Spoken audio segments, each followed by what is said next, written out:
We need to stop. You need to stop me. You need to reel me in right now. No worries. Stop me. I don't know where should I aim down. I'm in the. Nope, go the other corner. There you go, that corner. This is actually stupid. There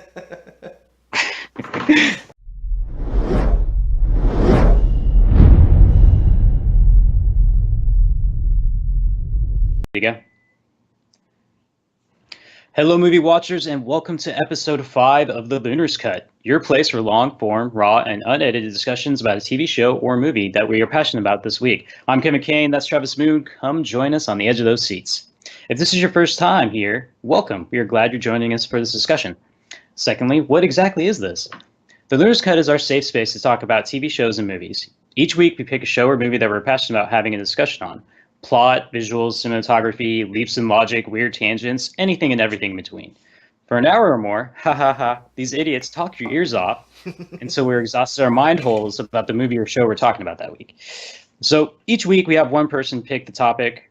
This week it was Travis. He picked the movie Lucky Number Slevin. So that's going to be what this episode's about. But before that, a little bit of housekeeping. Where can you watch us? This show is part of the Moon Movie Review YouTube channel.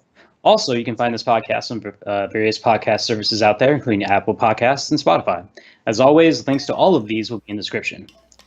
Shout out to Dan and the crew at Crowd and Town Creative for our awesome intro and outro music. You can find them for your creative needs at www.crowdandtown.com. Now, we can finally get to our movie, Lucky Number Slevin. I'm going to drop some little factoids on this movie. It had a budget of $30 million. I thought that was high, but maybe I just needed to adjust my inner knowledge of movie budgets. It made $56 million worldwide by the end of its run.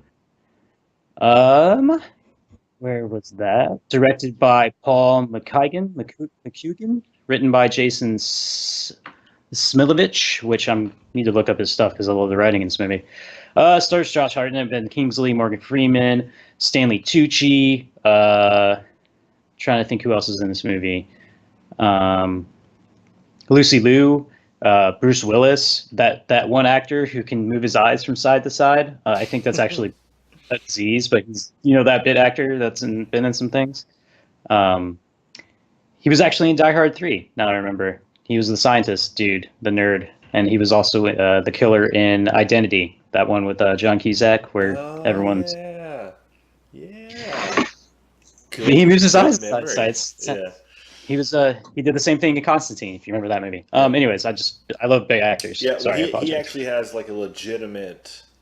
It's a dysfunction. It's like a disease or a disorder or something, and he legitimately has it. So it's not like an act, It's just sometimes he does eyes do it.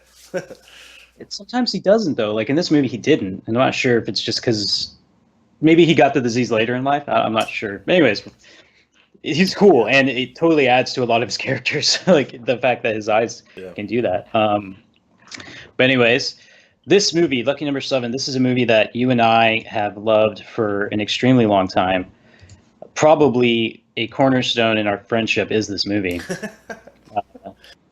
I feel like we quote this movie probably some of the most in our entire lives as far as all the movies that we quote. Yeah, funny story. In my review, one of my movie reviews that I'm about to release like tomorrow or the next day, I actually use a quote from Lucky Number Slevin in that review. What's your favorite quote? I know my favorite quote in this movie. I have a lot, but My favorite quote? Okay, when he gets kidnapped, like when Officer, can't remember his name, Burkowski, that's it. Burkowski. When they pick him up and they put him in the, and they put him in the car, and I can't remember what the first one says. There's a lot of back and forth, but right. I think I know the one you like. But, where he's just like, you should play ball, kid. Right. He's like, really? You think I'm tall enough? You think I'm tall enough? And Josh Hartnett's really tall, so I don't know if that adds to the humor. But my one was like when he's eating a sandwich, talking to Lucy Liu, and it's saying how he's fucked. Like I like how he does that, goes towards the screen, fucked. He's like, I'm gonna tell him what any man with two penises tells his tailor whenever he asks, do you hang to the left or to the right? And there's like a pause, and he's like, yes. I was like, I need to use that more. That one's good.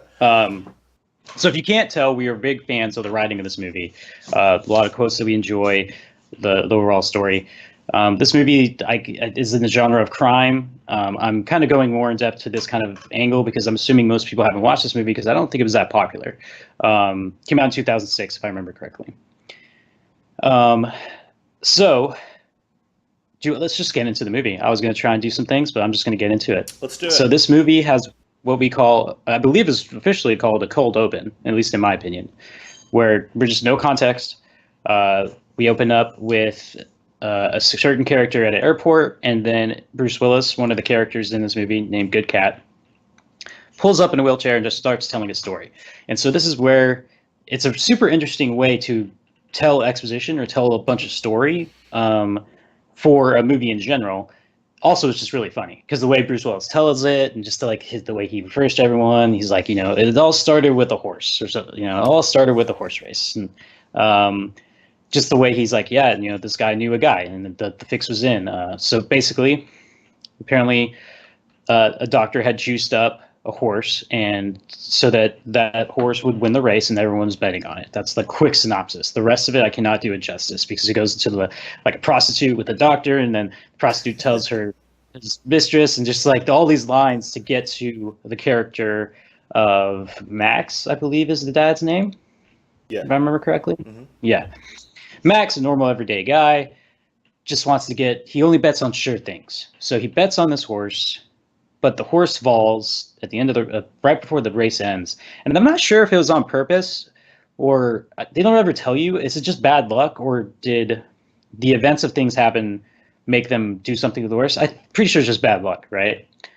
Either way, even if the horse won, by the time we know the events and all the things that happened in the story, I think Max would have died. Yeah, I think they would have killed him anyway, which is something that I didn't catch the first probably several times I watched the movie. But watching it now, watching it recently, I realized that they found out that the race was fixed to begin with. Right. And they were going to kill him anyway. So it really didn't matter whether he won or whether he lost, which is actually, it says something interesting about the writing of the story, because it does set it up in a way that suggests if he won, would he still have been, you know what I mean? Like it begs that question early on. I'm pretty sure he would have. But so the horse loses. He does the dumb thing, I'm assuming. I don't bet, and it's probably because I know maybe I'll get addicted. Not sure. I just don't do it. But to put up the money to buy the house he was wanting for his family, he goes to a loan shark who looks like Fonzie's older dad. Like if there ever was a character that would look like that, this is what he looks like. And I love how he talks. He's like, "Do you have these monies?" So he goes to a loan shark to get money to then bet on the horse. So he's betting money he doesn't have, which already, I'm sure if you're watching this movie, you're just like, "Oh God, way to go!" Right? He doesn't even collateral. He's just like, I don't even know why he did. So he gets a loan and uses that money to bet, loses the bet. Of course, does not have the money to pay off the loan shark. He ends up getting. We don't really know why at this point during the story, but he can't pay back. The bookie gets killed that he bet with, and then he gets beat, and then his whole family gets killed. Like just a horrible worst case scenario. Also in this part of the story, we get introduced to Henry, his little son, who seems like a really cool kid. He's totally down with his dad going to a legal horse race. He's going to lie to his mom. He memorized the ball game from the radio so he can recall the stories and tell his mom that they went to the ball game and didn't go to the horse race. Cool kid. So we see Max get killed. We see his wife get killed at their house in what appears to be a very small apartment. I'm pretty sure they just found a room and are like, it's the apartment. This is all we can afford for this movie. We spent too much money on Bruce Willis and Morgan Freeman and Ben Kingsley. This is the apartment. She gets killed, and then the last thing we see is the son having a gun pointed at him. So Ryan Rip, that's all exposition told brilliantly in shots and cut cut throughs, and like I think they do like a little slide. So like the screens go from left to right, I believe, if I remember correctly. Like a camera that was churning, Oh yeah. and each story was being told differently, right? It was a really cool effect.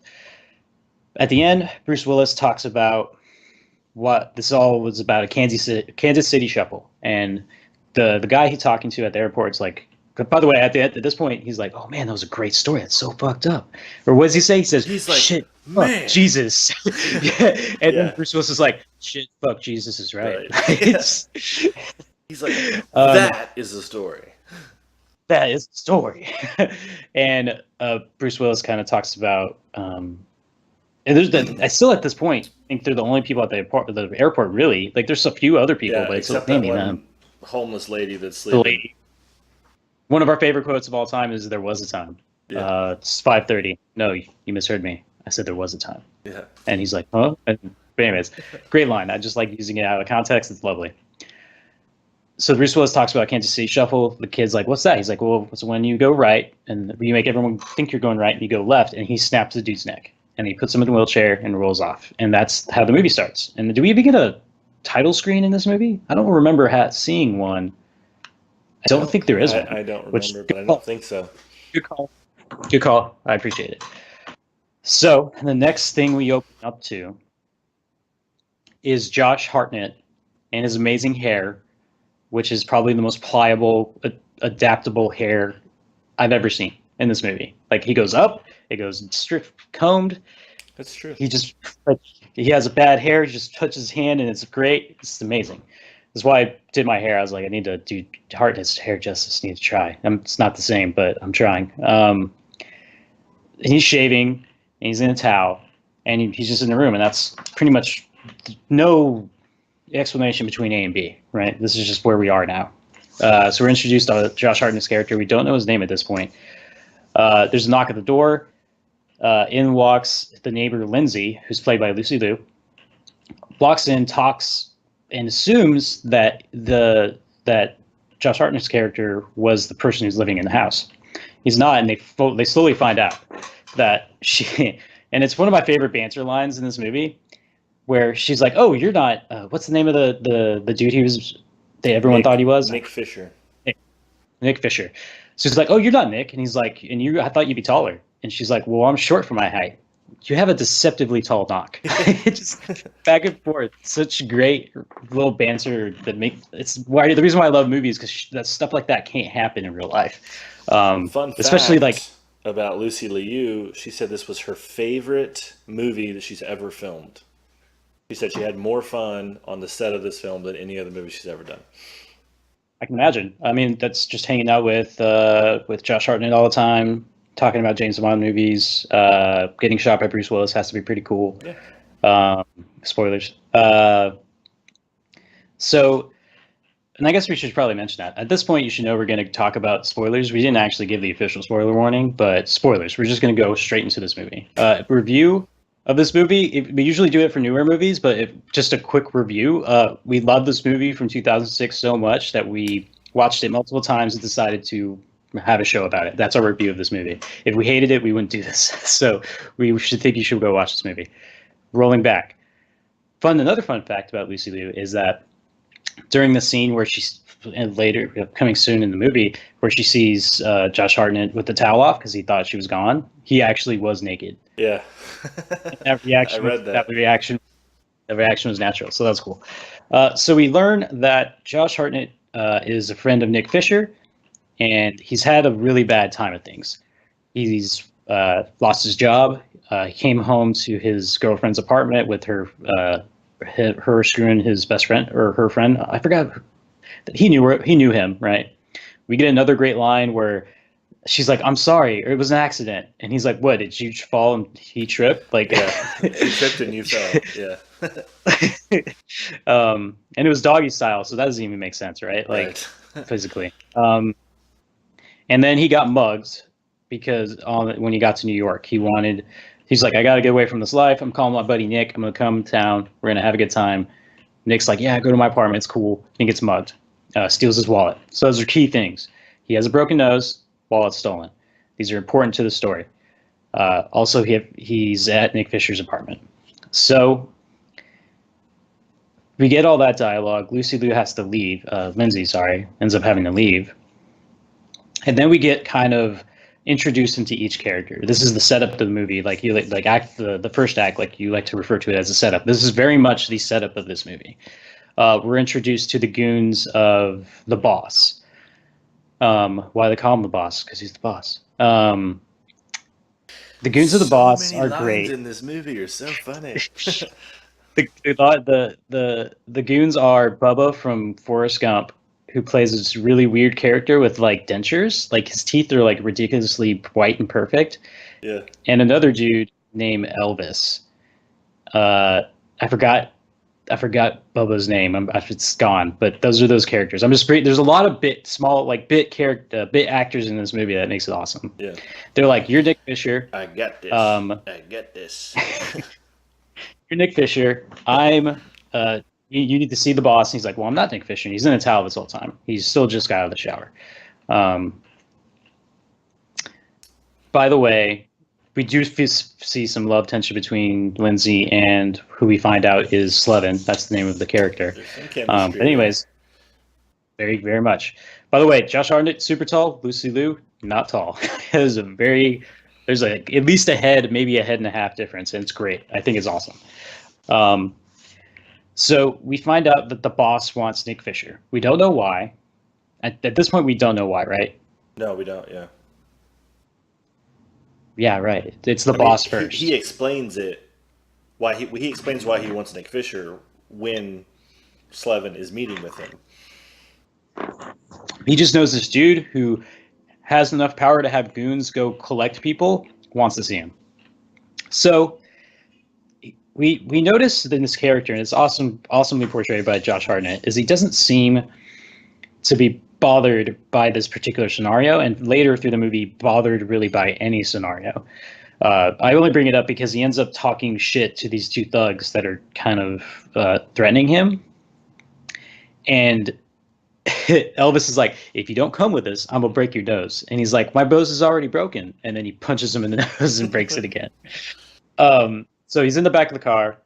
He's covering his nose is broke, he's bleeding, and they're kind of like, you shouldn't have talked shit. And he's like, yeah, whatever. And so they drive him to what was essentially a hotel, big, tall hotel in New York. They have Empire State Building in the back. And then we're introduced to the boss character. The boss is portrayed by Morgan Freeman. The boss's pad is awesome, by the way. Hands down, the best chess set I've ever seen in any movie or in life. That chess set is awesome. I'm not even sure how they determine which piece is which piece, other true. Than the height. But yes, so I like chess. I really like that game. It helped me. Like I grew up on it as a kid. But the chess pieces are just essentially glass models, but they're all very cylindrical with like ornate patterns. So they don't really have shapes of any of the normal chess pieces, but they're so big and so thick and so heavy. It just seems satisfying to play with them. Like you're really moving this and just like placing them. Yeah. Awesome touch that. But anyways, Josh Hartnett says hi to like the security guard, like, hey, how's it going? Like just kind of aloof and this seems like a really scary situation, but he's taking it in stride. So he walks, he's in there for the boss. He assumes this big black gentleman is the boss. There's just this guy just standing there. He's like, hey, I don't know why you want me. I'm not Nick Fisher. You have the wrong guy. And then we get to see Morgan Freeman walk down this awesome circular staircase. That this pad is like, I can only imagine how much this costs in New York, right? This has to be the penthouse. Yeah. The square footage of this place is ridiculous just based off the movie. And he starts talking a speech about the Shmoo. And the Shmoo is apparently an actual real life comic strip in newspapers. I didn't know this. It's way too old for us. Like it was like in the 70s. But starts talking about the Shmoo, kind of just giving off a vibe of, and it's told by Morgan Freeman, of course, so you're immediately entranced and you're just in it, right? You want to hear more from Morgan Freeman because he is the narrator of our life, of our generation, essentially. And so we're introduced to his character. He's just as witty and smart as Slevin tries to be and is. So we have a lot of awesome back and forth, but essentially the situation, we have that great line where he's like, well, whatever you want, I'm the wrong guy. He's like, well, you don't even know what I want you for. He's like, well, yeah, but whatever you want for Nick Fisher, I'm not the right guy. Well, like, well, what if I told you I was going to give you $90,000? Would you be the right guy? And someone's like, you're not going to give me the Well, he $90,000. He's asked, like, he's like, no. do you want to give me $96,000? He's like, no. He's Do like, you no. want to give me $96,000? No. Yeah, turns out that's why. So we're introduced to his character. This is kind of the setup of this point is that apparently Nick Fisher owes the boss $96,000. The person they picked up that happened to be in his apartment was our main character Slevin, and now Slevin apparently owes $96,000. He has the worst life at this point, right? All the things I've already described to you happened to him, and now he owes $96,000. To a mob boss. Up until this point, what did you think of this part of the movie setup from the beginning till this point? I wanted to get your thoughts before I move on to the next part. Well, I mean, I love it because it's just starts off with a comedic crime mystery. Right. A lot of noir films, especially in that cold open story, very noir film, right? Yeah. I wouldn't be surprised if there was like trumpets playing in the background, like just some awesome music. But yeah, I agree with you. And you can tell right away that the writing is on point, just the way the cold open opens. You know, the way you kind of mentioned it earlier, the way Bruce Willis kind of like,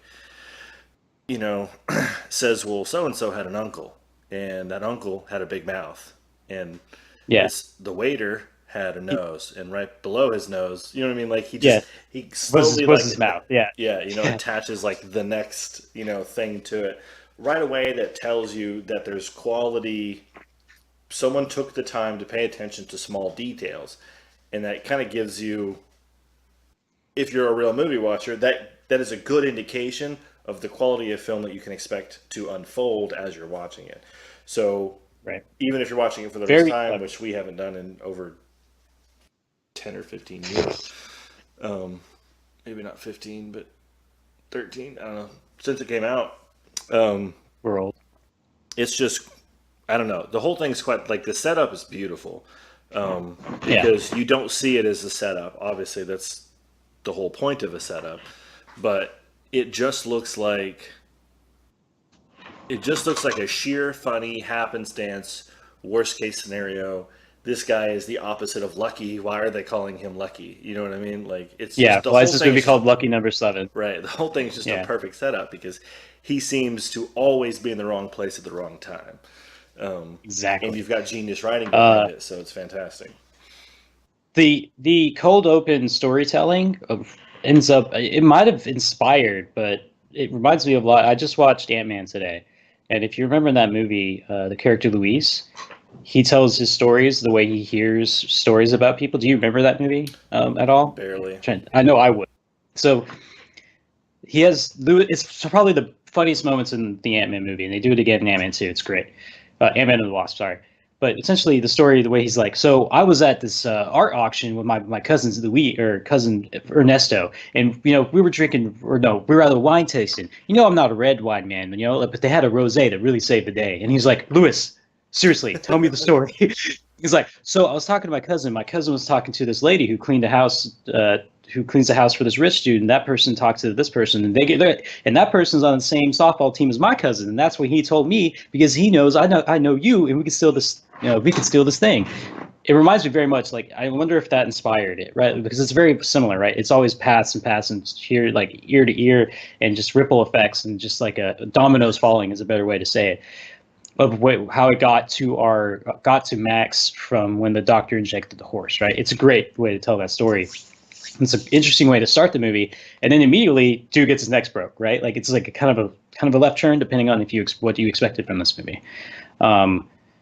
But yeah, no, that's great.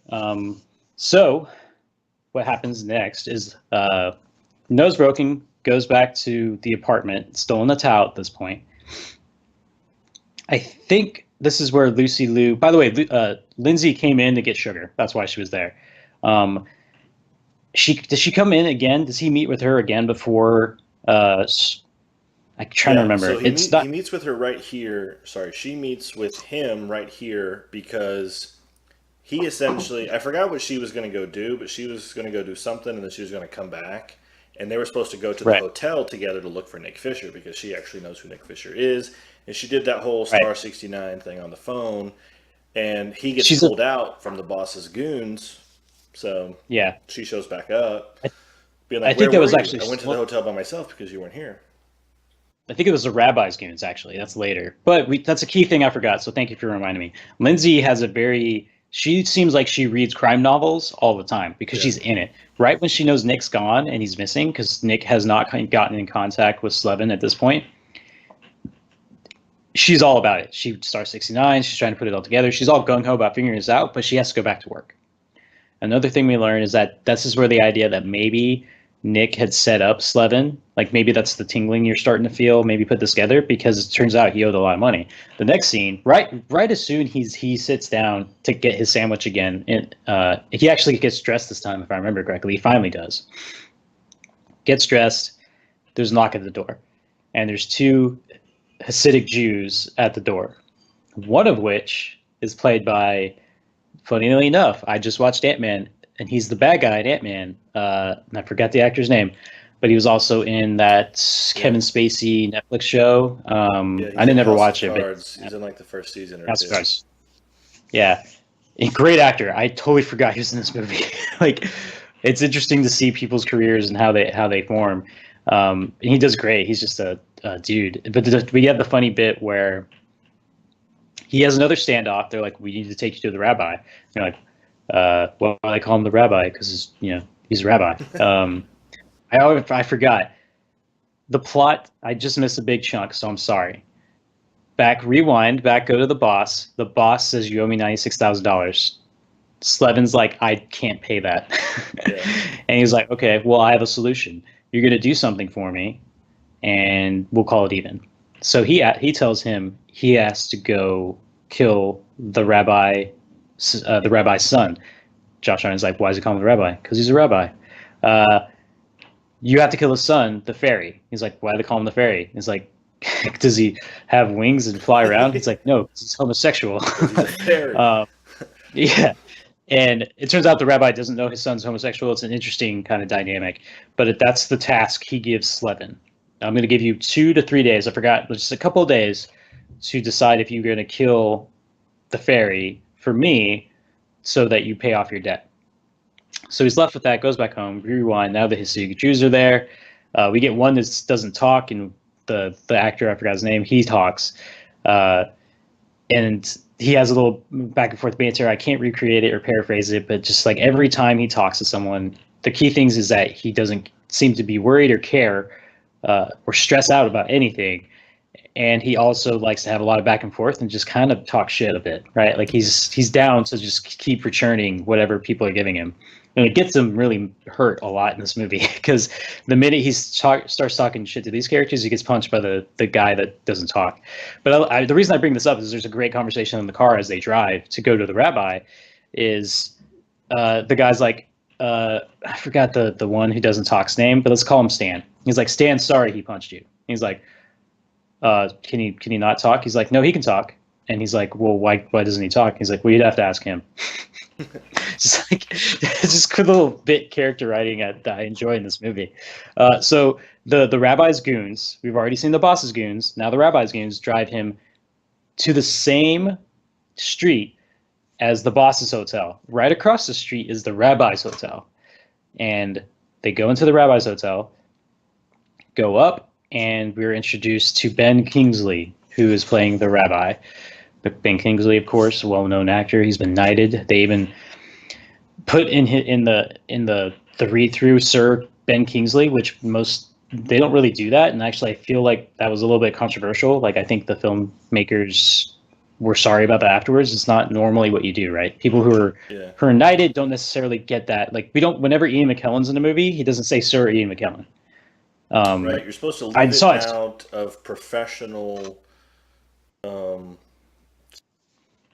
instances or whatever, and it has to do with like the British honor system. Not that we know anything about that, but nope. Just that it's cool to be called Sir. So we get a great acting performance, I think, from Ben Kingsley. It's unique and weird. but I feel it fits his character.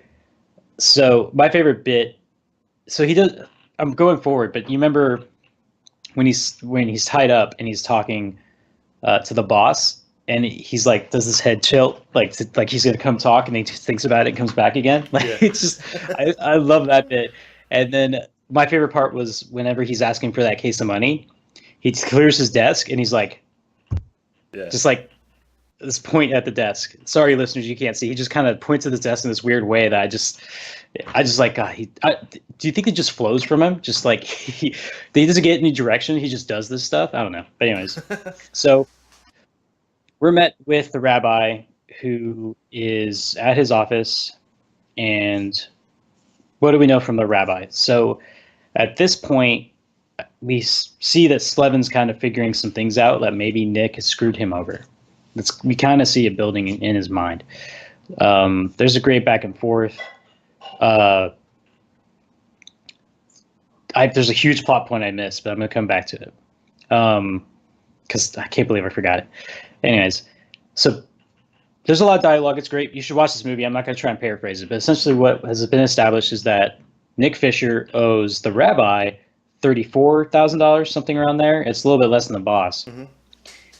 And he expects it in a week or something. So he gets a timetable. He owes him money. He expects it in a week. There's a great dialogue about how the rabbi, he kind of talks shit to the rabbi, oh, so is that like being a rabbi and being a gangster? And he's like, well, I actually live on both sides of the fences. I'm a rabbi and I'm a gangster, and I love it. And it's super interesting character.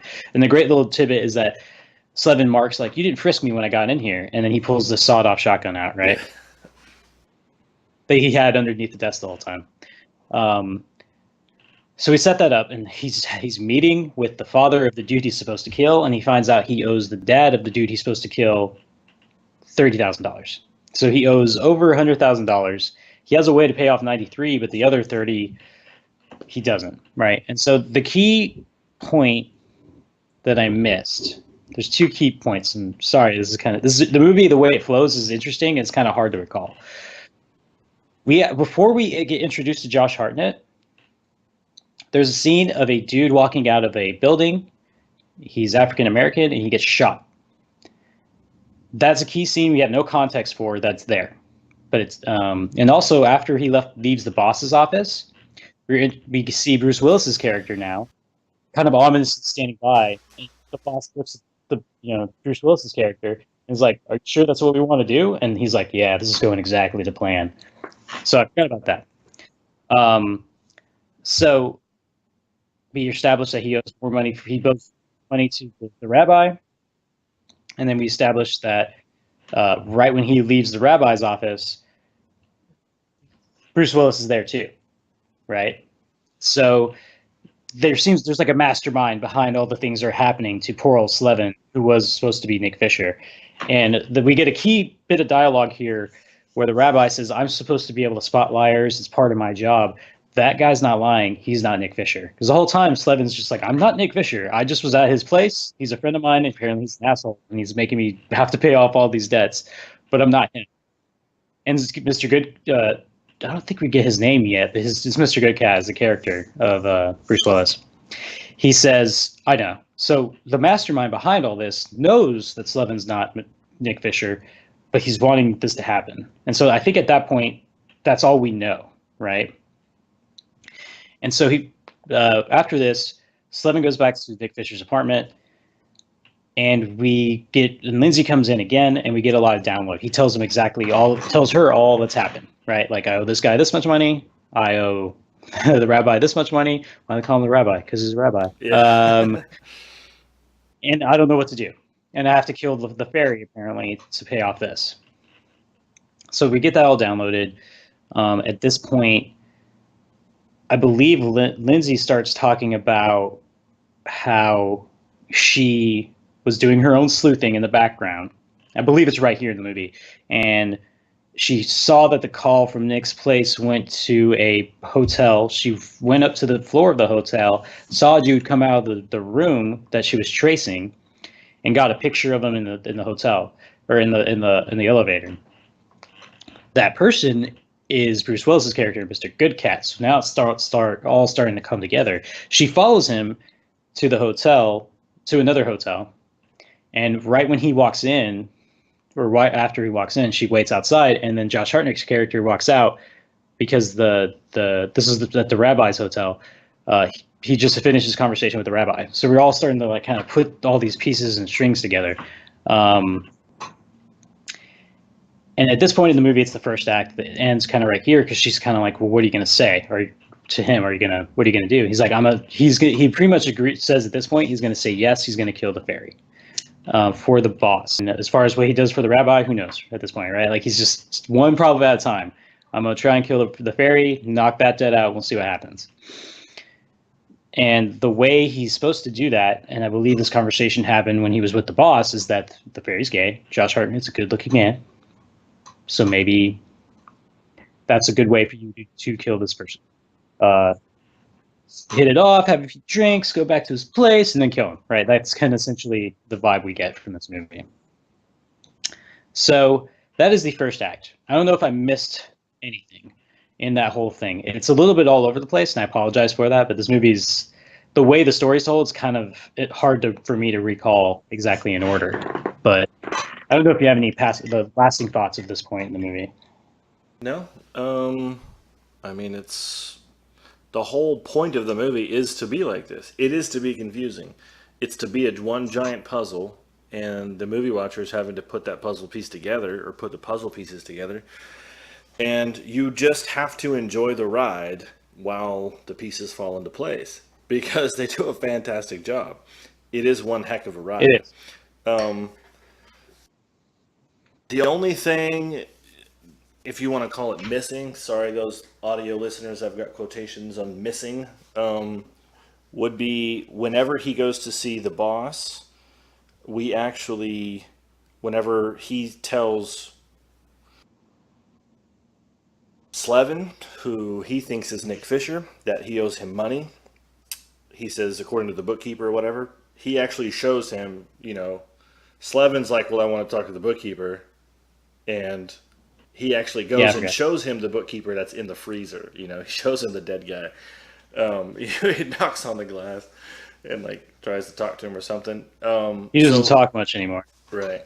So we do at this point understand the degree in which the seriousness is, as far as the boss's perspective is concerned.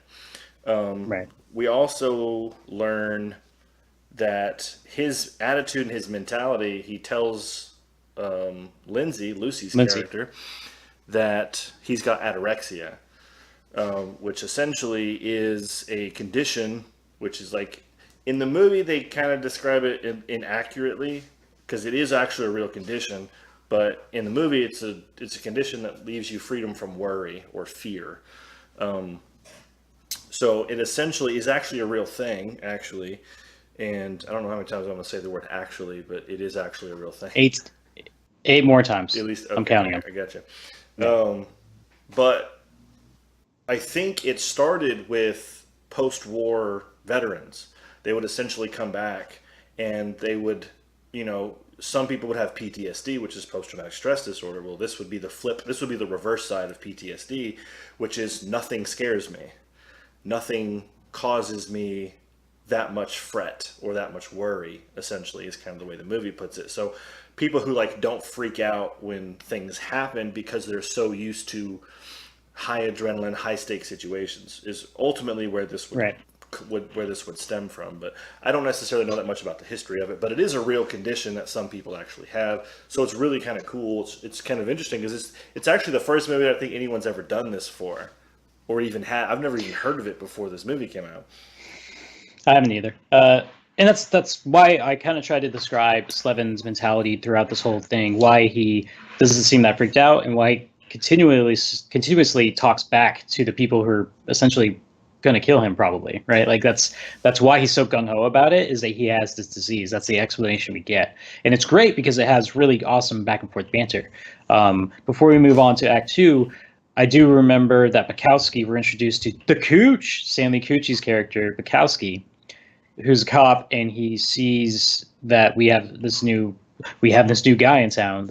We don't know who this is. Of course we know it's Slevin, and he wants to know who he is, and we kind of get introduced to his character, and they're spying on the boss, and we kind of see at least the idea of the boss and the rabbi. There's a bigger story that we haven't learned yet about what's going on with these two people. So I'm going to go ahead and download that information to you as we go into Act 2, because I know we learn it in Act 2. I just don't remember when during this story, right? So we learned that the character BTW, the bookie for the boss, we saw got killed that in the credits for the intro credits of this movie. We see that dude get killed, and then we see another bookie get killed by getting a baseball thrown in his face. Mm-hmm. So I forgot about those things. So we see with no context, we just see two other people die on top of on top of the dude at the airport gets his neck broken, right? And it's very interesting. You're just like, okay, I guess. And you probably don't put it together at this point in the movie that's super important, but I'm bringing it to you now because it is super important. So we know that the boss's bookie got killed. We already learned that. We learned that the person that was killed, the African-American gentleman who was stepped out of some big building who got killed, was the boss's son. The boss's son got killed. So we learned from this context, because the boss calls an assassin to get revenge. The assassin he calls is Mr. Goodcat. We learn now that Mr. Goodcat takes the jobs no one else will take. Mr. Goodcat is, of course, Bruce Willis, who's kind of the mastermind at this point of this part of the movie. So the boss says, we learn here that there was some kind of big deal between the rabbi and the boss. They had a falling out, and there was probably some kind of turf war, and they had a truce. And they sit on opposite sides of the street in tall towers. They're full of bulletproof glass windows, just staring at each other and just living their lives. Like, it's super interesting that we have these two towers representing these two huge people who want to kill each other, but right now they're like, there's too much bloodshed. We're going to call a truce. So essentially, the act of his son dying, the boss's son, ends the truce. And so now the boss is out for blood. He calls Goodcat, I want you to kill his son. Eye for eye, as the saying goes. Goodcat's like, well, I got an idea. Let me see your books. My bookie died. But I keep copies on me. Super interesting, right? Like, who's the guy that had to hand copy the book, right? Like, that sucks. And what I love that for a bit, I forgot in the intro of this movie, there's a bunch of graphics of just numbers and names, and that's a book representing the bets that people take. And I just love that little touch. That you have no idea when you're watching the beginning of this movie that's what that is. So he opens his book, and he's like, "What are you looking for?" And he's like, "I'm looking for a name." And he looks at the dude and he finds Nick Fisher. It was $93,000. He's like, get me that guy. He's like, all right. And he just like, get Nick Fisher. He's like, what's up? What are we doing here? So his idea is he's going to get Nick Fisher to kill the fairy for him. And then, and I believe it's at this point in the movie, he tells us his idea. Mm-hmm. I want you to tell Nick Fisher to seduce the fairy. He's going to kill the fairy. I'll come into the room, kill Nick Fisher, make it look like a murder-suicide. Done. Wash my hands and be clean with it. Right. Which is super interesting. And even the boss kind of mentions it. It's like, I thought I'm paying you to do this. And he's like, well, this is a good way where you want it to look like an accident. And that's what the boss says. He wants it to look like an accident. This is my plan. You pay me for this. I'm Goodcat. This is how I do things. Let's do this. So that's the backstory we get in Act 2. The other backstory is that, as I mentioned before, Goodcat also talked to the rabbi. Goodcat goes over to the rabbi, and we have a great scene between Ben Kingsley and Bruce Willis. Plays him. Where Bruce Willis is like, I just wanted to say hi to a friend. And then the rabbi just cuts through the bullshit. He's like, I don't like the Yankees. And like, what the hell are you doing here? I haven't talked to you in 15 years. Yeah, I haven't talked to you in 15 years. What the hell are you doing here? And he's like, well, we're not friends, but I was paid to kill your son. And I believe that's something friends don't do. In fact, that would be the last thing friends would do for other people. And I'm saying that my friendship is up for sale. If you pay me double what the boss is paying me to kill your son, I'll kill the boss. And so you're starting to be like, damn, Good Cat has got some master plot going on right now. He's going to get paid. He's going to kill everybody. He's going to have a good time. Good Cat, bad dude right now at this point in the movie. So the rabbi's going to pay the Good Cat to save his son, essentially, by killing the boss. But he needs a favor. He asks him to call in Nick Fisher to tell him he owes him money. And the rabbi's like, all right, cool. Like, he's just like, I guess this is what we're going to do right now. Like, he doesn't, no one really fully understands Good Cat's plan. And I think that's like how they set it up, is like, this is a very complex plan that's going on right now. And it's great. It's awesome. So that kind of covers that. I forgot chronologically where it exactly happens in the movie, but I wanted to get that out of the way. What happens now is there was a great scene at the end, transition between Act 1 and Act 2, where Lucy's like, hey, do you want to go to dinner? And then we get this kind of like shocked look from Josh Hartnett, like, I mean, yeah, that'd be cool, right? And we get some also interesting facial recognition or facial reactions whenever Lindsay tells him about how she got a picture of Mr. Good Cat, right? And I only bring it up because it's important later. Otherwise, I forget about it before we go on with the story. It's great acting. Like, it's good writing, great acting to, while watching this movie a second time, see that was intentional, and it just makes it just a better product. So they go to dinner. They're having a good time. They're clearly getting along. They look great, dressed to the nines. But then we find out that there's a reason Slevin chose this place. And again, he's not from New York.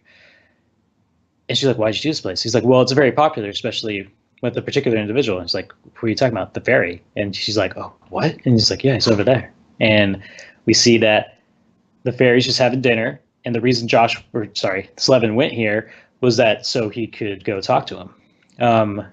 Background information, it's probably important. At all times, the ferry has 2 bodyguards that are ex-Mossad, who, whenever he presses his Star of David necklace, they will come running for him. So this is why it's all pretty dangerous. Also during this dinner, the Tucci, a.k.a. Bukowski, is tailed Slevin to this restaurant, trying to figure out what he's about. So the plan is, Slevin's like, he'll go to the restroom, and I'll go talk to him, see what happens. Maybe we'll hit it off. To go to the restroom, Slevin gets up. Bukowski's like, oh shit, call Red. He's moving, he's going in. And so we essentially have a train of people going to the bathroom. You have Barry going to the bathroom, followed right by Slevin, followed by 2 bodyguards. Followed by Bukowski, then followed by 2 bodyguards, right? So Slevin gets in, locks the door. It's getting hot, right? It's getting real hot. Some things might be going down. Who knows what's happening? So Bukowski gets to the bathroom, can't open the door, finds out it's locked. The bodyguards come. Bukowski's like, flashes his badge. He's like, I got next. And the bodyguards are like, just kind of frustrated. So the ferry walks out. Bukowski goes in and confronts Slevin for the first time. This first time they're interacting. And we get a great scene of Stanley Tucci calling out Slevin, like, what are you doing here? You're definitely more than who you think you are. You're definitely not Nick Fisher. We have a picture of Nick Fisher. Definitely not you. Why are you at his apartment? Why are you going to the boss? Why are you going to the rabbi? Why are you at this restaurant? Why are you talking to Barry? What's going on? I'm a cop. I want to know exactly what's going on right now. And then Slevin's just like, whatever, dude. I'm just trying to wash my hands. I don't care about you. We get this standoff.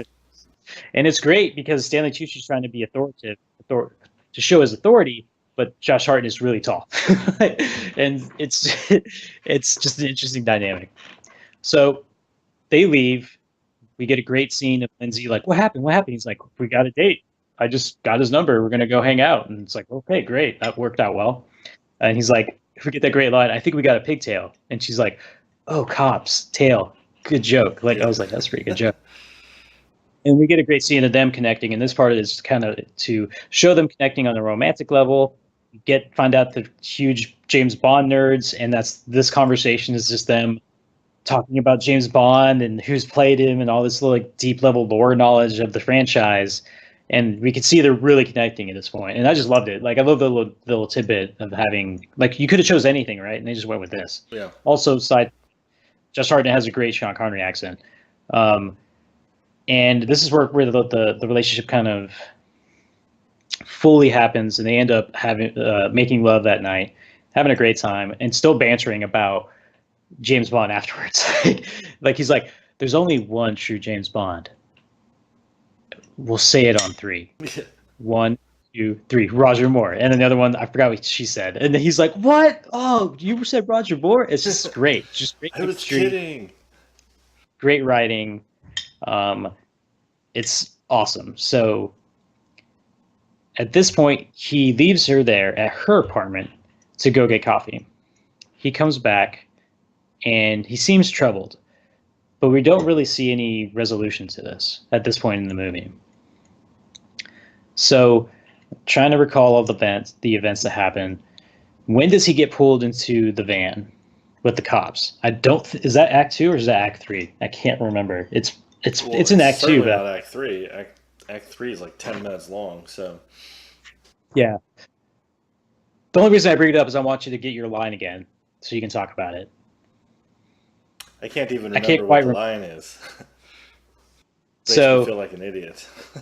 Yeah, I'm jumbling around, but at some point, Slevin, I think, yeah, he went out to coffee, gets picked up by the cops. I totally remember when this happened. Goes out to coffee, the cops just throw him in a van and drive off.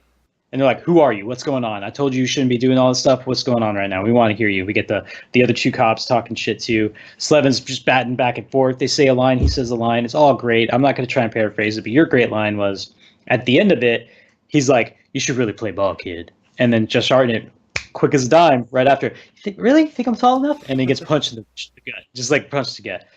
Essentially, they want to know what's happening. He's not for it. He's not going to tell them anything.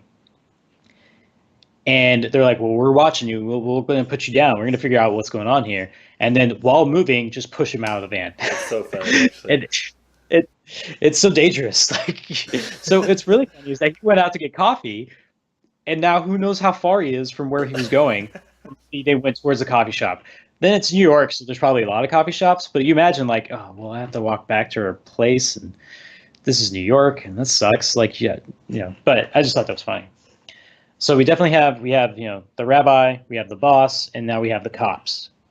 All the while, underneath in the background, we have Good Cat. That's kind of the smorgasbord of characters and things that are happening right now. So Lucy goes to work, or she leaves rather, or they seem really somber, and we don't really quite get any context about it. And then the date happens. He is going to kill the fairy. He goes on a date, gets to the house. She's, the guy fairy's like, "You look really great." Like, really trying to be the normal, this is our first interaction date conversation. Like, "God, you look great." Like, just the normal interactions people have during the first dates. And Slevin is just kind of stone faced and it's kind of like, just not really responding. And finally the fairy's like, "Is something wrong?" He's like, "Yeah." He's like, "What?" He's like, "Someone's trying to kill you." Or someone's trying to kill you. Very important word choice. Someone's trying to kill you. And he's like, "Who?" He's like, "Me." And then he shoots him twice, maybe 3 silence weapon, right? And I only bring it up because it's great acting by Josh Hartnett. It does seem like Slevin's character does not want to do this. He's selling it, and as far as portrayal of this character, very well. That was great. Like, he's just like, "I don't want to do this." And right after that, we see that Good Cat's behind Slevin, and this is when everyone starts to think, "Oh shit, here he comes." And Josh Hartnett kind of turns around. Does he point his gun at him? I can't remember. Like, I think he just, like, so he's next to the body of the fairy, and he turns around and sees Good Cat. And this is where we're like, "Oh, here we go. He's about to kill him. It's going to be murder-suicide. Then it's all over." He pulls his gun out, and he shoots. But instead of shooting Josh Hartnett, he shoots the fairy in the head because the fairy pulled a gun out, was not dead, was going to kill Slevin. And then Good Cat walks up to Slevin. He's like, "That was close." And then Josh Hartnett is like, "Yeah." And then no talking, and they just Josh Hartnett leaves, right? So at this point, this is where we learn Slevin and Good Cat are in on it together. For what reason? We don't know, but they're totally in on it. Yeah. So Slevin goes downstairs to grab a body. We learn. if you're a keen movie watcher, if you're key on details, you'll remember the watch that Nick Fisher had looked at is the same watch of the dead body. It's a really small detail. I'm spoiling it for you, but it's Nick Fisher's body. And if you pay attention to stuff, you'll know what that is. Also, conversely, if you super pay attention, the watch on Slevin's character is very important. I'm not going to spoil that right now. I'm just saying it is important. They switch watches to make it look like Slevin died next to him. The autopsy might be like, why is his neck broken? But whatever. At this point, right? Like, it's the explosion. The explosion broke his neck. So he goes down to get the body. Bruce Willis does this great scene where he purposely presses the button on the Star of David and just waits at the wall to his guns, because apparently the bodyguards have an apartment right next to the ferry. So he's just standing there.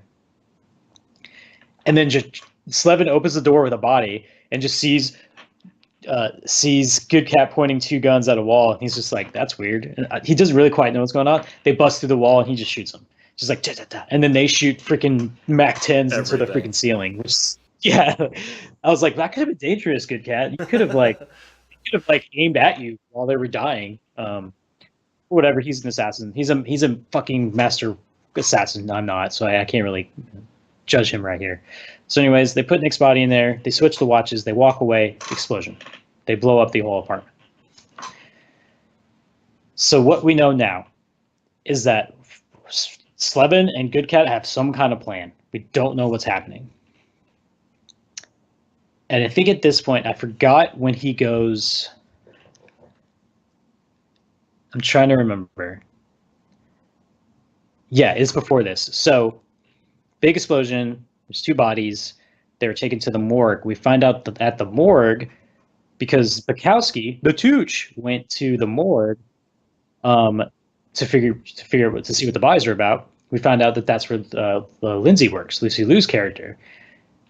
She sees the watch on the body, recognizes it as Slevin's watch, and is immediately like, oh, oh man, I know who that is. But she knows this. Like, we can understand her character right now. We're like, shit's getting crazy. I'm not about to tell this cop, hey, that's this dude killed by this guy, but this dude and this would do with this money. Like, just tying all these lines together. Yeah. And the Tooch also has the bodies of the bookie. The dead bookies are there too. And he's like, this guy, that was actually earlier in the movie. She went to the morgue. I forgot. But it's a key point. Bukowski knew the bookie because he used to pay his checks away to him because he used to have a gambling problem. Fast forward back to here. The ferry and Nick Fisher are dead. They can't identify him at this point, but they know that it was at the ferry's apartment. So Bukowski leaves, and Lindsay gets shot by Good Cat, because we learn now in a little flashback that when Slevin came back for coffee, Good Cat was like, she's seen my face, she's got to go, right? And that's right after they've had their great love scene, and they've consummated their relationship, if you will. That now their plan is in jeopardy because of the Lindsay character. The factor of Lindsay is super important in this movie because it throws a wrench into this whole thing. So Lindsay's dead, and we kind of move on. So we go back to the boss. The boss is like, I wanted you to kill someone and make it look like an accident. And now this person's dead, and it really doesn't look like an accident. And so he's kind of real mad at Good Cat, and Good Cat's just like all suave in his suit and his comb-over hairdo, just like, I don't care about this. And he's like, fuck it. If he wants a war, we're going to war. So we get a great montage leading up to this, seeing that every of the side characters we've been introduced to is dead. The two boss's goons have been shot through the car window. The two Hasidic Jews have been shot in the face, but in their car. And there was the great little tidbit where, like, on top of the elevator to the boss's penthouse is a dude just on a security camera. He's dead. Yeah. So Good Cat killed everyone leading to the boss. And I forgot I know what happens to the rabbi. I don't remember what happens to the boss to get him knocked out at this point. We just know that Good Cat's there and the boss is screwed. He doesn't know it, but he's screwed. Same time, at the rabbi's place, it's on a Sunday, and apparently no one answers in the Jewish religion, at least in this movie. I'm not sure about the real religion. They can't answer phones on Sundays, so he's always telling Saul, that's the character that was shot in the face in the car, to tell him to turn off the phone. But we see Slevin has a case, with a stereotypical case and movie case, the steel case that has cash in it. I've never seen one in my life, but apparently they exist. It's they should just have that. Remember that old cartoon bag, that sack with like the money symbol on it? Yeah. I feel like they could just do that too. It's just like, oh, okay, that's where the money is. That's where that great scene is where he points at the desk. You know, he's like, anyways. So Slevin has the money. The rabbi's like, oh yeah, I can't answer the phone. Glad you're here. He's like, is that my money? He's like, yeah. And he's like, no, he says, this is everything I owe you. Mm-hmm. Again, key word choice there. This is everything I owe you. That's important later. And he gives the money. He opens the case. It's empty. He has a little billy club thing. I've seen him in cartoons and movies. I don't know what they are, but it's a hard object that he hits him with, but it's made out of leather. So, rabbi's knocked out. And that ends the second act. And I think I've told most of it. I don't know if you have any thoughts or any things I've missed. No, that's the second act. Very fun. I think it ultimately just reaffirms all the characters. It reaffirms the dialogue.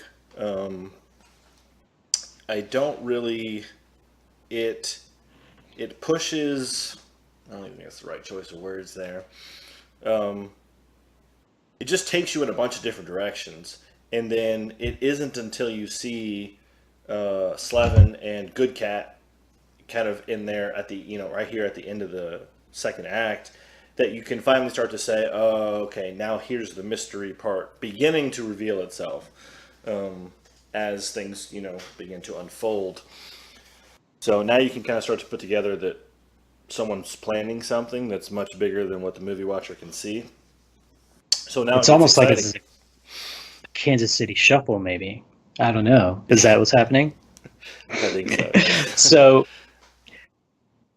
So we're going to begin the third act. I don't think I've forgotten much of anything. There's little details that I'm kind of missing. We do learn. We do have that scene where he's like, "You got to kill her." I don't think I missed anything else as far as detail wise. I think that's it. Okay, third act starts. We open up to Ben Kingsley. He finds out he's tied up to a chair. He's like, what? And he knows, he's like, I've been in this place. It's been a long time, but I know this place. I've been in this place. I know I am. And he's just kind of like, he knows he's in the boss's place. And he's like, I guess he finally kidnapped me. I guess the truce is over. I guess I'm dead. I guess this was happening right now. He's like, well, show your face, you coward. Why aren't you here? And Morgan Freeman was like, shut up. He just tells him, like, shut up. Like, I'm tied to the same chair, you idiot. Like, what's going on? Like, we don't know what's happening here. So they find out they're tied to the same chair. Morgan Freeman has this probably the evil list, the most evil smile / laugh. For real. When he tells the rabbi that he killed his son. We get that look thing I told you about. Sorry, listeners. I'm doing this like side to side look that he does, where he does this like, just like he's gonna say something, comes back, thinks about it, comes back. That's Ben Kingsley. And so they start talking about you started this feud. So we kind of learn that the boss was the boss. That's why he's called the boss. But he got too big. And the rabbi's like, when people get too big, get too much powerful, you got to do something about it. That's why I killed your wife and tried to kill you.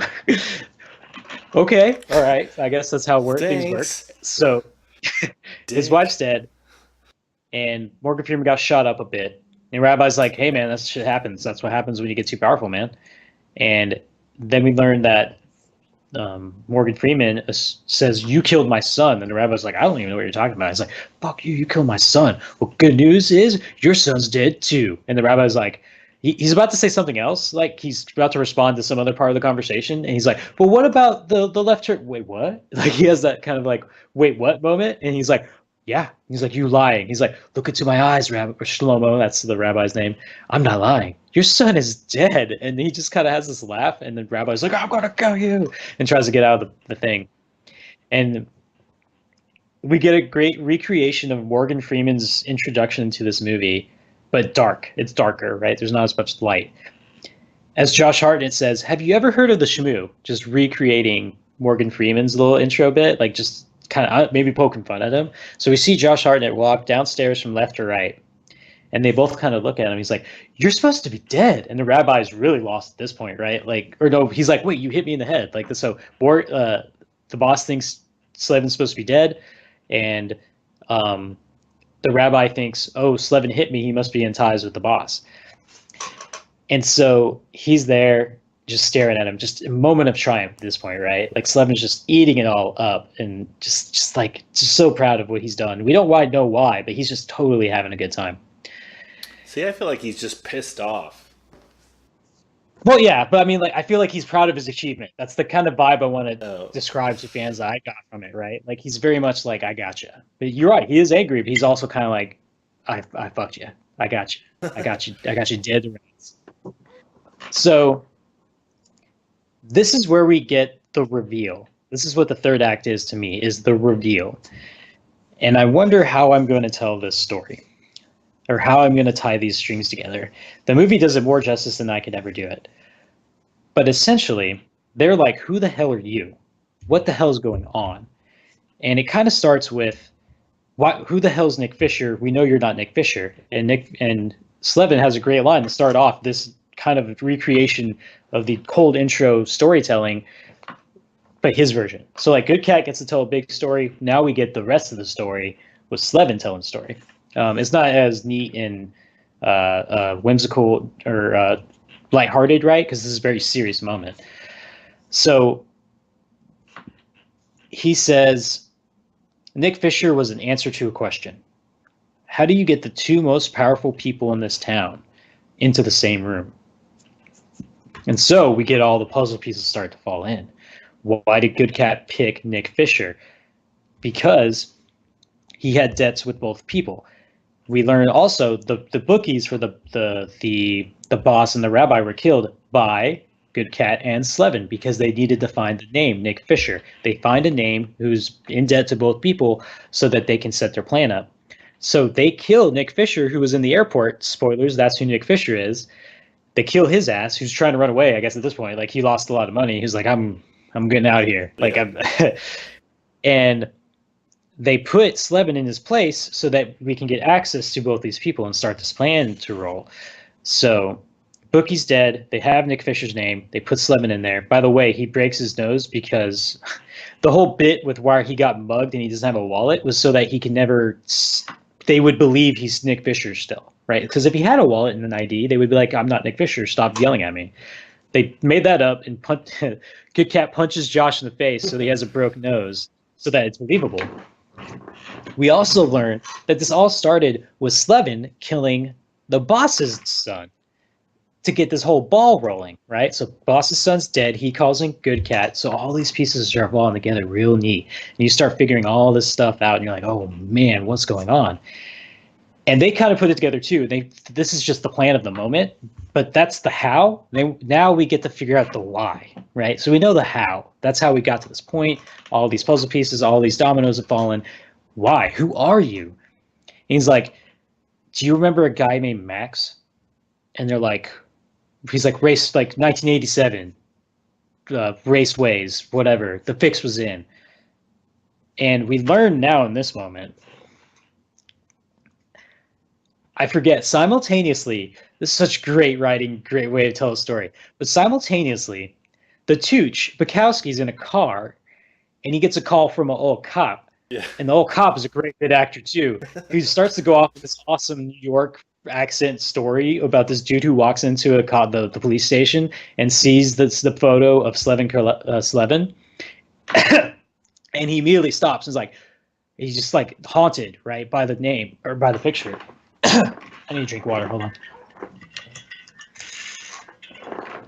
on.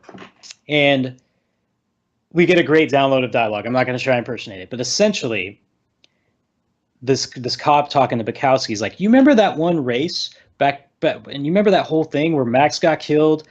So we get downloaded information from this police officer, not from Slevin, that the boss and the rabbi just got into power right around when that race happened. They learned the fix was in. They learned people tried to bet on this fix, and they were like, we got to send a message. We are not going to let people do this in our town. So we're going to kill everyone, just to show our power and how we run things. And that's Even we get the a damn recreation. horse died.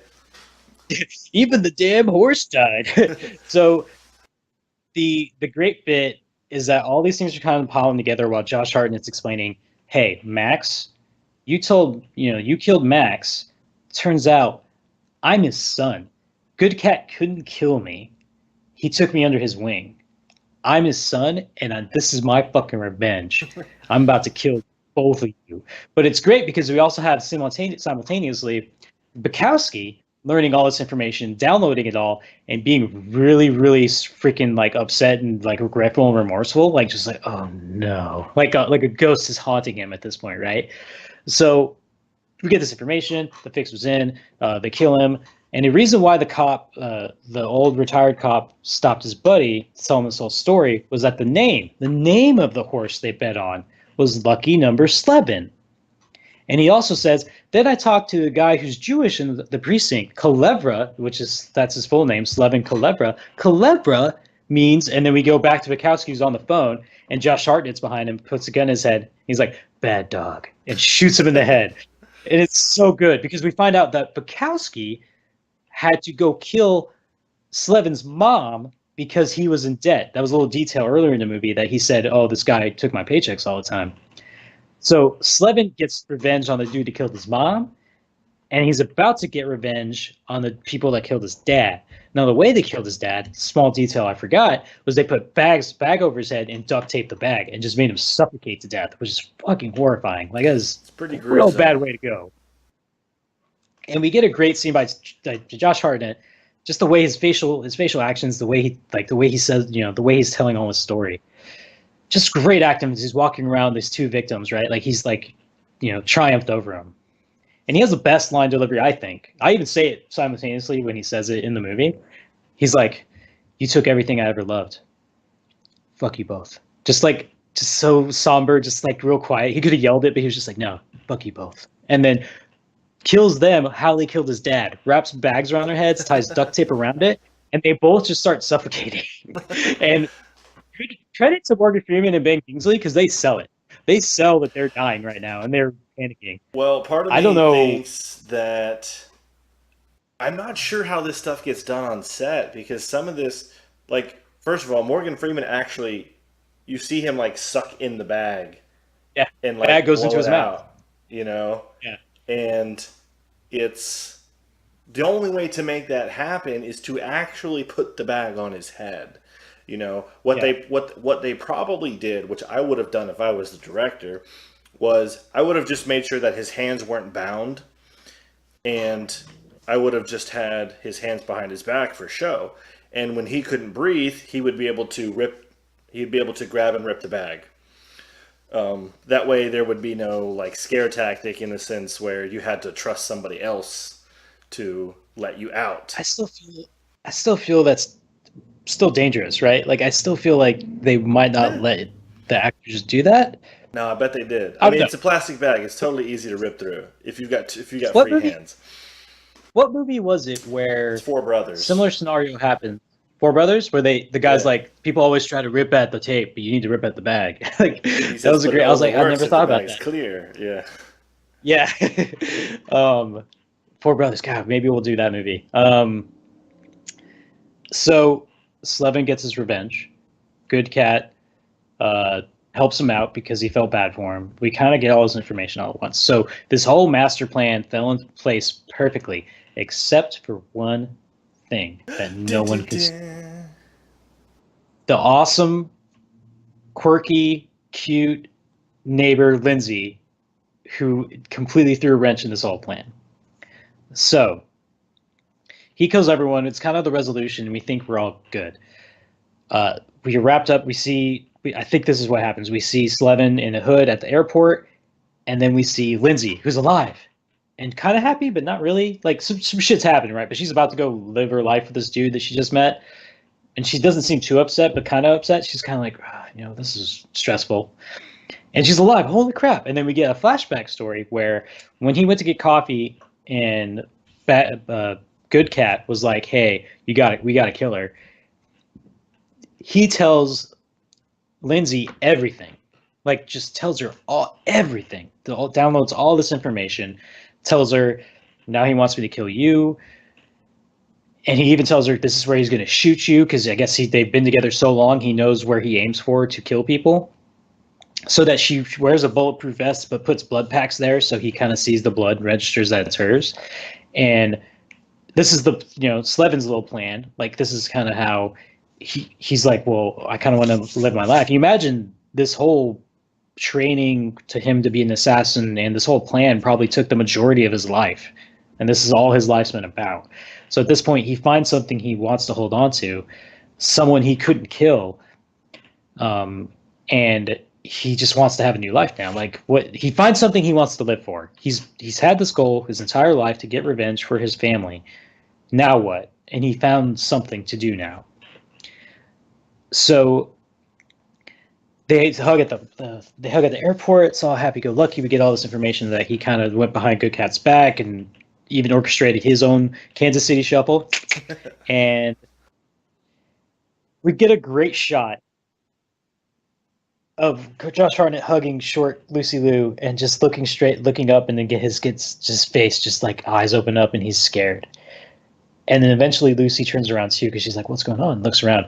And we get this super stone-faced, pissed off look from Good Cat, a.k.a. Bruce Willis. Just like, I don't even know what that...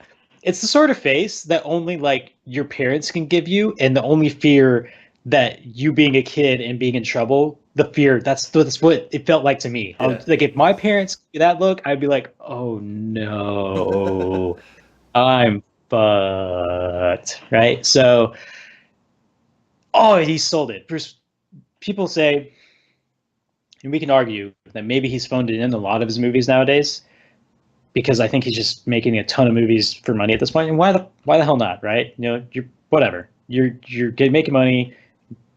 You're getting older. Do your thing. Like, I can't really argue with it. But God, did he sell that look? God, he sold it. I don't know how you felt about it, but God. And so Josh is like, it reminds me of, like, it's just picture perfect. It reminds me of something you see out of a comic book. You know what I mean? Like it couldn't be drawn better. Yeah, no, Oscar worthy. Let's give him to him now. Posthumously, yeah, that's cool. Retroactively after 20 years. Let's give him the Oscar. Release. Yeah. So Josh is like, I just like, he asks, I think at this point he's like, well, how'd you find us? And he's like, I'm a world-class assassin, fuckhead. Yeah. I could find anyone. Like, he doesn't say I could find anyone, but he's like, of course I found you. He said, how'd you think I found out? He's like, how'd you find out? I'm a world-class assassin. How do you think I found out? And so Slevin's like, I couldn't kill her. I didn't think you'd understand. And we get a flashback to Good Cat pointing a gun at young Slevin, aka Henry, and he doesn't kill him, and he's like, I understand. And then walks away. And Slevin's like, oh, okay, I guess we're good. And then we get the full scene of Good Cat trying to kill Slevin, aka Henry, where he can't kill him, and they get in the car and just kind of drive away. And that's kind of shows you the catalyst that kind of started this whole thing. We're at the end of the movie. Super fascinating way to tell that story, right? Like the event, the exact moment that sparked this whole movie being a thing was at the end of the movie. That's the only time we see it. Yeah, it's kind of like, it's just kind of like a big circle. I hate saying it that way because it's way better than that. But you know what I mean? Yeah, ultimately that's what it is, right? The catalyst is also kind of the ending, where the catalyst explains everything, essentially. So that is kind of this movie. I kind of ran through the synopsis. Give me your thoughts. Give me your downloads. I've already kind of expressed some thoughts while I've been talking, but let me know what you think, and then I'll share my thoughts too. My favorite thing about the movie is, and it was pretty hard trying to pick one thing, because I honestly, if I was going to review this movie today on Moon Movie Review, I'd probably give it a 10 out of 10.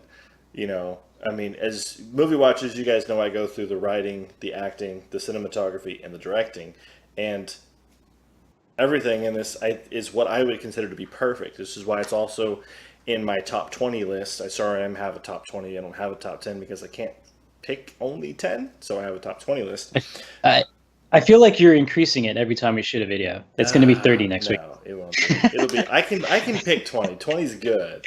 All right. But anyway, it's my favorite part. If I had to pick one part of the movie, my favorite part is actually, and I don't remember thinking this way years prior to watching it. This time, rewatched it like 4 or 5 days ago. I absolutely loved Lucy's character. Lucy and Josh's chemistry between each other, and just the way everything is written, it's perfect. Like, I don't know how I didn't see it before, but it's actually beautiful. You know what I mean? Like, it's great. It's the cinematic art of storytelling. Like, it's more than a movie, right? It's the cinematic art of storytelling. Like, it's just fantastic. I absolutely freaking loved it. Yeah, a great scene to kind of sum up her character. We gave a little tidbit where Slevin, she's left, and Slevin opens his towel to readjust, and then she opens the door and gets a full frontal nude shot of him, right? And she kind of just stares there for a bit and is like, I forgot I needed sugar. I forgot why she came back in. She needed to say something again. Because apparently Slevin never locks the door. And she leaves again. And then she comes back in and just stares at him. And she's like, oh, I thought I was going to get a second viewing. Yeah. He's like, I don't go on again until like at 8 p.m. And she's like, yeah. And she's like, well, I'll be there. Like, it's just a little, it's good. You're right. And it's a testament to Lucy herself and the writing, combination of both, of how charming Lindsay's character is in this movie. Very charming. And to make Slevin's not heel turn, but make his decision about keeping her alive believable. Like, I believe it. I believe that relationship completely. Conversely to our Alita episode, I feel like this one's very much well done, and I believe everything leading up to this point. Do I believe she would leave with him? Yeah, because a world-class assassin tried to kill her, and her options are very limited. We know now that he's cool with it. They could probably go back and hang out at her place, but I fully believe this relationship. I fully believe their decisions, and I thought it was great. It was a testament to the acting and the writing. I think there's a scene early on, right when she leaves Nick Fisher's apartment for the first time, you can actually see the look on Josh's face, the look on Slevin's face, that he didn't expect that, and he didn't expect the encounter, much less didn't expect it to go that well. You know, because he has anorexia, so he can go with the flow and go with the punches very easily. And then it was like he met his female equal, so to speak, you know, and she was essentially taking everything he was saying and just spitting stuff right out after him. Well, anyway, when she leaves, he kind of gets this look on his face, is like, almost like that was a pleasant surprise. Like, I've planned this whole thing and didn't count on that, and that was actually really cool. He's like, did I just have fun? Yeah. Was that what that feeling was? That was great. Yeah. I kind of want to talk to her again. Let's do that again. Weird. Yeah. And I like praising her now because it's hard to do her justice within the movie with all the other kind of bits happening. But I do feel like, as awesome as all of this huge machine and puzzles of complex things happening in this movie, she's a very key component. And she was great. Josh Hartnett was great, of being just the character he was, super cocky, not caring, back and forth banter. It's all great. It's all lightning fast. It's awesome. It's very clever, would be a good word for this movie. It's one of our personal favorites. You give it a 10 out of 10. My ranking is, do I own it, and is it on my DVD shelf? Of course it's been on my DVD shelf for a year. In fact, it is still a DVD. I'm all Blu-ray at this point. It's still a DVD. I haven't bought the Blu-ray yet. I probably will. But I've owned this movie for a long time, and I always go back to it. It's always one when someone's like, what do we want to watch? And I'm like, Lucky Number Slevin. It's pretty rad. I feel like if you're a single guy and you like this movie, it's a great, like... Guilty. It's a date test movie. You know, It's true. you measure Yeah. the date like based on how the girl, or the guy reacts to the movie. If you Yeah. like this movie, Totally. I think Yeah, it's we're like, cool together. If you don't like this movie, I don't think we can be together. which is probably like what I meant with between us two is that this is a great movie that's defined our friendship. Is this movie that we've both clicked on so well, and so similarly, being able to just like go back and forth with quotes that no one else gets, and like with zero context, this movie is just so fun and so done well. As far as like should have won an Oscar that year, I can understand it not being in contention, Yeah, right? Like I I get understand it. this. Yeah. Yeah, it's but this movie's just fun. It's what's it called? It's a comfort food is a good way to describe it, right? Like this movie always makes me happy. Uh, it's just a fun ride, Yeah, and this is one of it's those fascinating. movies that when it's on, if it was on TV, I don't actually have cable television for those of you watching that maybe didn't know that. But Nerd. if it was ever on cable television, it's kind of one of those movies where you just could not help it. There would be nothing else on that would take you away from watching that movie because you're like, I own it. I've seen it 100 times, but like you're gonna quote every line as you watch it because it's that freaking awesome. Yeah, I even did. Like I said, I do the fuck you both. I Yeah. did it at the same time as him. I was like, fuck you both. Just You're just maybe in I the got up house from my dark by chair. yourself. Yeah, maybe I got up from my chair and actually got to the TV and kneeled next to them like he did, and said, "Fuck you both." Yeah. It's so great. Um, no, man, this movie's awesome. I'm probably going to read my notes real quick because I kind of took some notes while I was pausing in and out of the Well, movie. if you had Uh, uh, a favorite element of the movie, so mine is I, essentially the relationship between Slevin and Lindsay. What would be your favorite element? You can't copy me. I already took it. So yeah, true. I honestly, the story, the way they tell the exposition in the beginning and the end, like the flashback, like domino effect storytelling, I always yeah, have fun watching that. It's just so fun. Like I like anytime I watch the intro of this movie, I'm just like, God, this is so good. This is so rad. And then when we get the full story at the end with the cop telling the story from the retired cop mm, telling it to Bukowski, I just have so much fun. Just like, oh, here it all is. In fact, that's what's like you said, it was so great to for like a single person, which I am, showing this to people you're hey, dating, hey, which I do, ladies. and just watching like their reactions as all this information is downloading. Like, it's getting crazy, isn't it? Yeah, you don't even have to It's watch the fun. movie. You It's just fun. have to watch them because you've seen it so much. You already know what's happening. Yeah. Keynotes. It all starts with a horse. I don't know if you noticed it. That racetrack parking lot only has awesome muscle cars. Did you notice that? Of It's course, come on. stacked. I am a muscle car guy, so Stacked. of course I It's knew it. stacked with unbelievable cars. Every Like time I watch the scene, I try to go through and name as many as I can. I'm like Chevelle, Mustang, Camaro, GTO, yeah. And then uh, actually, I think this time I saw something I didn't see, which was a Chrysler. Um, but yeah, there's a GTO in there. I think there's two actually, but yeah, super awesome actually. ridiculous. The most unbelievable part of this movie is that all those cars were in the same parking lot.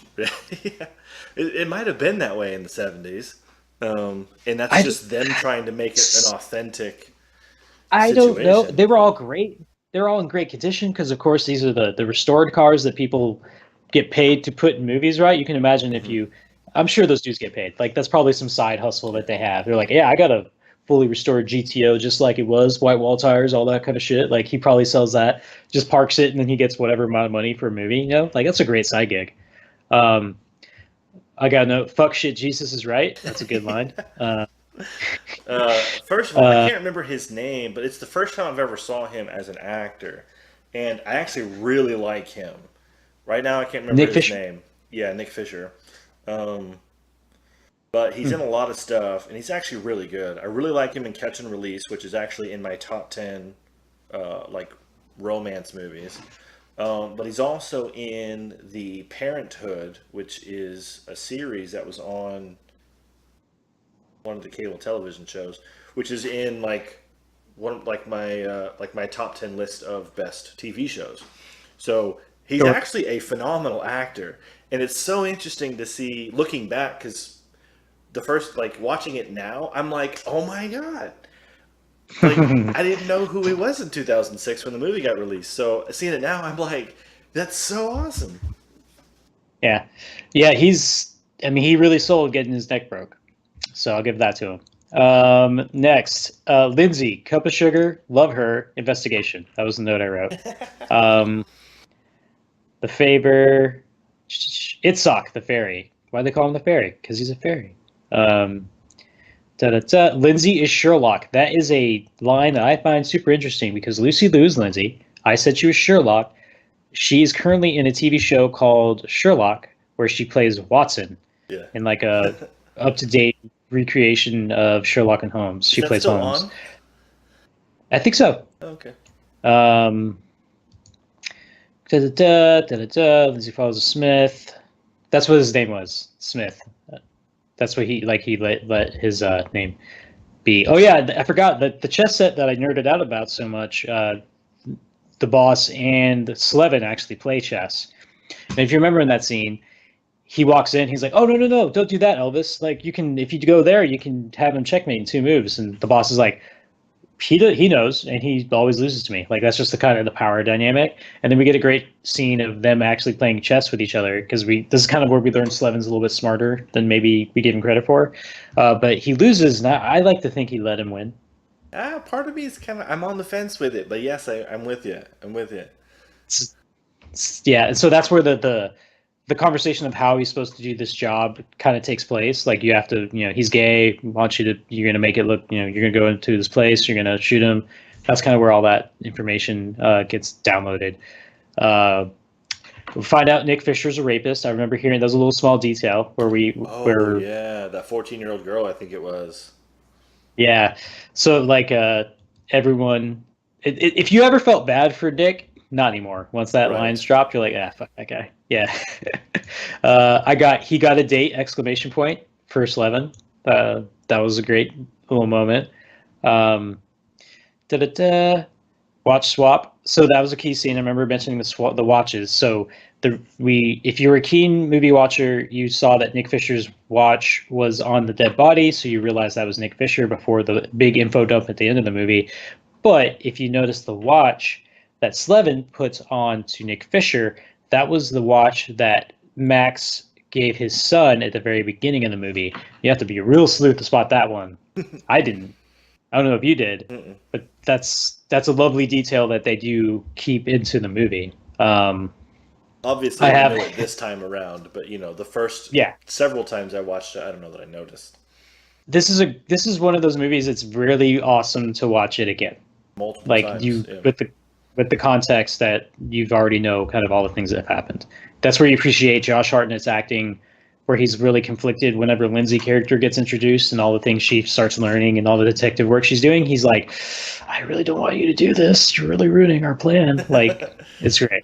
I have a note. They're all dead. And that's right before Act 3 starts, where we see every goon and every person gets killed. That was a pretty cool way they revealed all that. Rabbi thought the boss got too big. Fisher was an answer to a question. Kansas City Shuffle. So I will say, I don't know that I ever caught the part where he tried to kill, where he killed the boss's wife, essentially, and tried to kill him. I knew they tried to kill him, but I never caught the part where the rabbi tried to kill him because he got too big. He actually explains it. He says one line when they're in the chairs. He said something about when guys walk in the room, they look at you like you're the boss. And that this is kind of where he's like, and I had to do something about that because ultimately, it's kind of like ego, but it's also about power. And in this line of work, power is money. And I was go ahead. No, I was it brings that conversation that Slevin and Shlomo have about grass being greener kind of added context now that you mention it, right? Like he gets jealous of the power that the boss has, of the stature and the way he commands a room. You can see based off that conversation about like he lives on both sides of the fence, so the grass is always green.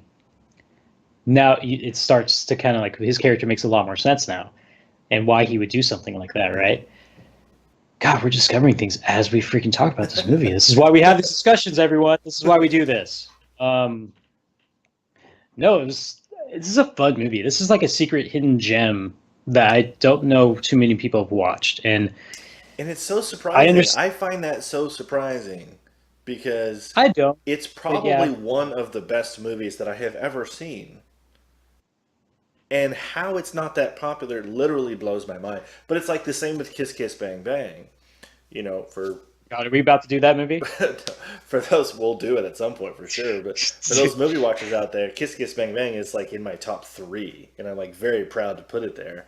I absolutely love that movie, but it's like only like a real movie watcher knows that movie, and it's like so surprising sometimes. Anytime I run into someone, like if I were to say a Lucky Number Slevin line in public, and someone were to catch it, we'd be friends like instantly. Exactly. Yeah, yeah, yeah. This movie, God, it's just fun. And I understand why like it's less popular. It doesn't. I can see people not liking it for the very reasons we like it, right? Like, I remember reading real quick on Rotten Tomatoes some of the reviews that were on it. Like, it's too clever for its own good. It's trying to be Pulp Fiction, and as we were both fans of Pulp Fiction, I never really got that I didn't out of either. this movie. I Like, didn't read that, but you saying it, I'm like, what? No, doesn't make sense. and it's interesting. Like, I understand why you wouldn't like this movie, and it's fine. I just think it's a lot of fun, and I just get so much joy out of watching this movie. But I understand why you might not think it's a great film, as I established last week. Um, I can understand why you don't think it's that. God, this movie's just so fun. It's so well written. It's such a ride. It's such a joy. It's such a roller coaster ride. Roller coaster ride. It's such a experience, not a roller coaster ride. That implies ups and downs. There really wasn't any downs in this movie for me. Yeah. Um, and if we can convince you, listener and watcher, who's watched all the way to this point without actually seeing the movie, to go watch the movie, I really do, even at this point, think you will enjoy watching it, even if you already know everything that we've just told you. Yeah, there's no I way think, we could talk about the movie for another hour, and there's no way we could give everything away. There's just this is one of those movies. Every scene makes sense. Every scene is important. You need every single scene to take place exactly as it takes place to get to the next scene. If you don't have it, if you get up and go to the bathroom while this movie's playing, you're gonna miss something, and you can't do yeah, that. that's good. You gotta watch the whole thing. Yeah. And even if you don't miss anything that's important to the plot, you're gonna miss great scenes. Like whenever she's like, "Well, you're fucked," and he's like, "Fucked." Just fucked. Or the James Bond nerd out that they have. Like, this is a great movie. This is why we get along, because we can quote this movie to each other, no context, with people we don't know, and just still have a great time. It's I don't know. It's always been a great movie since I forget. I don't know if we watched it together. I don't know when we first watched this movie. If we rented it, I don't know if we watched it in theaters. But Oh my gosh, like I said, I it came out in remember. 2000. We came out in 2006, and that's when I graduated from high school. I think you graduated earlier, but did we rent it? I don't remember, Well, I man. mean, But no, I just walked the stage with you guys. I just was out of school earlier, but I still walked the stage in '06. So, whatever. You weren't at school anymore. I couldn't hang out with you, so that's all.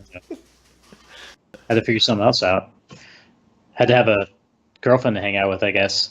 That's what I did. oh yeah, yeah, yeah, you did. I didn't. I was working. Uh, yeah, we can get into that story later, listeners, if you want. So that is probably going to wrap up this episode. I don't know if you have any kind of final closing thoughts. I do think, for me, this is the movie that made me appreciate Josh Hartnett as an actor the most, or the earliest. If that makes sense, right? I watched him in Faculty and liked him. He does have a kind of charismatic persona in that movie. I watched him in H2O. I think that was his first movie, so that was way before you kind of realized he was a thing. He has the same really, really bad haircut in both those movies, but fully makes up for it with the hair in this movie, if I can have an opinion. Um, yeah, no, this movie is a lot of fun. And I think probably the reason I watched it is because of Bruce Willis, because I'm a big fan of his. I Yeah. think that's probably what was like, oh, Bruce was in a movie, I'll watch this. And he's very much a supporting actor in this movie. This movie is carried by Lucy Liu, and Josh Hartnett through and through. But the other characters are super important as well. And like I said, for my patented, is it on my shelf scale? Yes, it's on my shelf. I bought it, and I'm probably going to buy it again on Blu-ray now that I think about it, because I'm weird like that. And then whenever they come out with a new format, I'm probably going to have to buy it again. In fact, if we're going to go on silly tangents before we end this podcast, I'm sure people are still listening. Guess what movies I bought at Target? And this is stupid. I don't know why I just asked you that, because there's so many different answers I can give you. I bought Overlord. Okay. On Blu-ray. J.J. Abrams, right? J.J. Abrams, yeah. As I learned some people call him, J.J. Abrams. I bought Upgrade, which is a movie that I wanted to watch. It was before I had a list, but I've heard enough about it, and I know my kind of movies that I bought it. I heard enough. Yeah, it was also way better than you think it is. So I'm excited to watch that. And then there's another movie I bought. Beyond that, there was a Stephen King collection on DVD. It had the reason I bought it is that I'm going to make us watch Salem's Lot. I'm gonna make us watch or make an episode on Salem's Lot in the future. I'm reading the book now. I wanted to get the movie, and I was like, "Is it on Netflix?" I don't know if it's on Netflix, but it was $10 for Salem's Lot, Dead Zone, Christopher Walken, and 2 other movies I didn't even know existed of Stephen King's. And I was like, "Buy," you know what I mean? Yeah, I'm gonna buy that. I forgot the third movie. I will leave this podcast and go get that movie if you want, or we can end it. I don't care. I'll go into my living room and grab the movie. For those movie watchers who are listening or watching this, Kevin is an absolute, by every definition of the word nerd, a nerd about the Stephen King books and movies. So he's essentially got to read. He's working on reading every book and watching every single movie. So if you want some Stephen King knowledge, that's your guy right there. It's a good book, man. Salem's Lot, it's a good book. We'll get into it when we have that episode. I'm making us do that episode. I don't know if you want to do that episode, but I'm making you do it. Oh, that's strong. No, dude, I'll do anything, Obviously, we've got... Are we doing... what's the name of that? Captain Marvel? Are we doing Captain Marvel next week? Fuck yeah. Sweet. And then... I think I've already chosen the week after that. We're going to do Handmaid's Tale. No. We got a little bit of time. For that one. That one's in the end of April or something. It's Future Man on Hulu. Oh, okay. Yeah, I kind of wanted to watch that. Dude, I'm telling you, you're gonna freaking love it. I'm blown away that you have not seen it, because as soon as it starts, the first episode, you're gonna be like, this is actually kind of cool, and then it's just gonna get better. The whole thing is just gonna be like that. That's the world. That's the world we live in. There's so much good shit out there.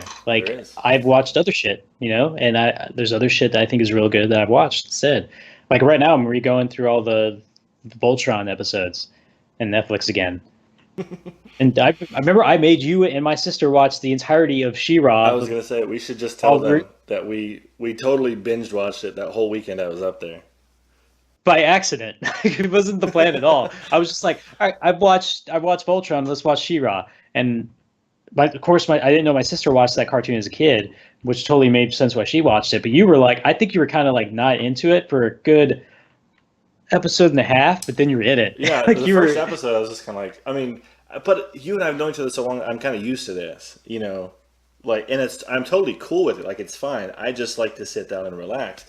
And then, after probably an episode or two, because they're 30-minute episodes, I'm like, this was actually better than I would have expected it to be. So, am I having fun? And so now I'm like, yeah, let's watch I think the very next day, I'm like, let's finish She-Ra.